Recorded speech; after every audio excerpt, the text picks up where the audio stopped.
Morning my dear students. मैं हूं हरदेवी खत्री, आपकी हिंदी की अध्यापिका। आज मैं आपको पाठ 7 नटखट गधा जो कि कहानी के रूप में सुनाने वाली हूं। बच्चों, क्योंकि हम ऐसे पाठ पढ़ते हैं तो हमें अच्छा नहीं लगता, लेकिन अगर हम कहानी सुनते हैं तो हमें अच्छा लगता है ना। और ये कहानी सुनाने से पहले मैं आपको एक सीख देना चाहती हूँ कि ज़िंदगी में हमें हमेशा खुश रहना चाहिए और अपनी खुशियाँ दूसरों से बांटते रहना चाहिए। ठीक है बच्चों, मैं फिर से बताना चाहूँगी कि ज़िंदगी में हमें हमेशा खुश रहना चाहिए और अपनी खुशियाँ दूसरों के साथ बांटते रहना चाहिए। तो बच्चों, अब हम कहानी शुरू करते हैं। एक बार एक धोबी होता है। धोबी के पास एक गधा होता है। गधे के पास जब भी काम नहीं होता है तो वो क्या करता है, धोबी घाट के पास एक बड़ा मैदान होता है, वहाँ पर अब घास जो है वो चरता रहता है। तो एक दिन क्या होता है कि वो जब घास चर रहा होता है तो उसको एक शरारत सूझती है। तो वो क्या करता है, चीपो चीपो चीपो करके, जैसे वो गधा नहीं करता, ढेंचू ढेंचू ढेंचू ऐसे आवाज़ें करता रहता है और अपना पीछे की जो वो टांग होती है वो दूसरों के साथ मारता रहता है। तो ऐसे वो शरारत करता है। उस दिन के बाद क्या होता है, उस गधे का नाम नटखट पड़ जाता है, यानी उसको सब क्या बुलाते हैं, नटखट गधा। ठीक है। एक दिन नटखट गधे ने देखा कि धोबी घाट के पास जो मैदान है उसमें कुछ तंबू लग रहा है। तब बाकी के जो धोबी होते हैं वो आपस में क्या बातें कर रहे होते हैं कि हमारे गधों के लिए ये घास का मैदान कम पड़ रहा था घास खाने के लिए, कि ये कुछ और लोग आ गए जो अब यहाँ पर सर्कस करें, सर्कस मतलब लगाने के लिए आ गए। वो तंबू किसके लिए लग रहा था, सर्कस के लिए लग रहा था। तो अब गधा जो है वो सोचता है कि ये सर्कस क्या है, उसे तो पता ही नहीं होता है कि सर्कस क्या होता है। तो फिर वो अपने एक बूढ़े गधे से पूछता है कि ये सर्कस क्या होता है। बूढ़ा गधा भी क्या बोलता है कि मुझे भी नहीं पता कि ये सर्कस क्या होता है, न जाने आजकल क्या क्या नई नई चीज़ें निकल गई हैं कि सर्कस क्या है, हमें नहीं पता है।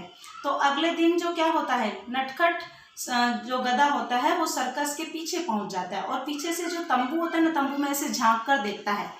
अब आपको पता है बच्चों सर्कस में क्या होता है, तो जो सर्कस में होता है वो उसको दिखता है। क्या दिखता है कि अपना मुंह ऐसे पर्दे के बीच में, तंबू के बीच में डालकर देखता है। तो वहाँ पर क्या होता है, स्टेज पर हाथी, भालू, कुत्ते और तोते करतब दिखा रहे होते हैं। तो नटखट गधा भी करतब दिखाने का उसका भी मन करता है। अभी कई कई बार होता है ना, कोई बच्चा शरारत कर रहा है तो हमें लगता है कि हम भी उसके जैसे करें, हमें नहीं पता होता वो शरारत है। कोई बच्चा जैसे टेबल से नीचे कूद रहा है तो हमें लगता है कि हम भी करें। तो ऐसे ही सेम गधे का क्या मन करता है कि जो दूसरे जानवर करतब दिखा रहे होते हैं सर्कस में, तो गधे का भी मन करता है कि मैं भी करतब दिखाऊं। अभी गधा क्या करता है, अचानक से स्टेज पर आ जाता है। अब स्टेज पर आ जाता है तो क्या करता है वो, स्टेज पर अभी देखो अचानक से गधा आएगा तो लोग डर ही जाएंगे, तो हड़कंप मच जाती है, यानी कि उससे क्या होता है कि लोग चिल्लाने लगते हैं। थोड़ी देर बाद नटखट गधे का जो मालिक होता है वो उसे ढूंढता हुआ स्टेज पर आ जाता है और स्टेज पर उसे पकड़ने के लिए पहुंचता है। पर पकड़ते पकड़ते क्या करता है, वो जैसे ही उसको पकड़ता है तो वो क्या करता है, दुलत्ती मार देता है। दुलत्ती मतलब टांग मारता है पीछे की, ऐसे करके, और ढेंचू ढेंचू करने लगता है। अब वो ऐसा कर रहा है तो दर्शक जो कि सर्कस देखने आए थे तो वो क्या करते हैं, खुश हो जाते हैं, उनको अच्छा लगता है। फिर से जो मालिक होता है गधे का वो फिर से उसको क्या करता है, पकड़ने की कोशिश करता है। गधा फिर से टांग मारता है और ढेंचू ढेंचू करता है। तो सभी दर्शक यानी बच्चों जो सर्कस देखने आए थे वो फिर से खुश हो जाते हैं। अब ये बात तो जो सर्कस का मैनेजर है उसको बहुत अच्छी लगती है। वो सोचता है कि क्यों ना इस गधे को मैं खरीद लूँ, मेरे सर्कस में काम आएगा। तो वो गधे के मालिक को क्या बोलता है कि ये जो गधा है वो तुम मुझे बेच दो। तब गधे का मालिक क्या बोलता है कि अगर मैं ये आपको बेच दूंगा तो मैं, मेरे जो भार है, यानी जो कपड़े लेके जाता था, कपड़े लेके आता था, तो वो कौन ढोएगा। तब क्या होता है, तो जो सर्कस का मालिक होता है वो बोलता है कि मैं तुम्हें 10,000 दूंगा, 10,000 से तुम 2 गधे खरीद लोगे ऐसे।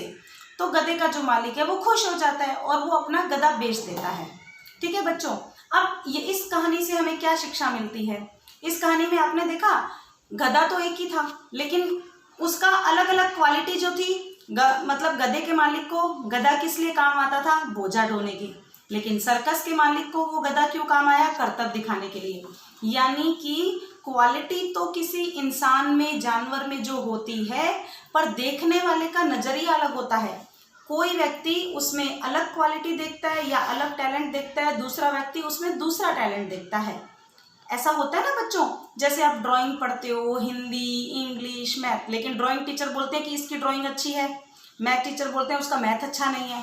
ये देखने वाले पे डिपेंड करता है। आप में सब क्वालिटी है, यानी कि आप सब कुछ कर सकते हो अगर चाहो तो, लेकिन अगर ये मैथ टीचर है या हिंदी टीचर है, वही आप में देखता है कि ये इसमें अच्छा है, ये ड्राइंग में अच्छा है, ये स्केटिंग में अच्छा है। यानी हर एक देखने वाले पे भी डिपेंड करता है कि आपके अंदर क्या टैलेंट है, आपके अंदर क्या क्वालिटी है। तो बच्चों, आपको ये कहानी कैसी लगी? अच्छी लगी ना? ये जो कहानी है पार्ट नंबर 7 नटखट गधा है, वो आपको अच्छे से पढ़ना है, ठीक है बच्चों। और ये कहानी मैंने जो आपको सुनाई है, ये पाठ की कहानी, तो ये पाठ आपको एग्जाम में नहीं आने वाला है।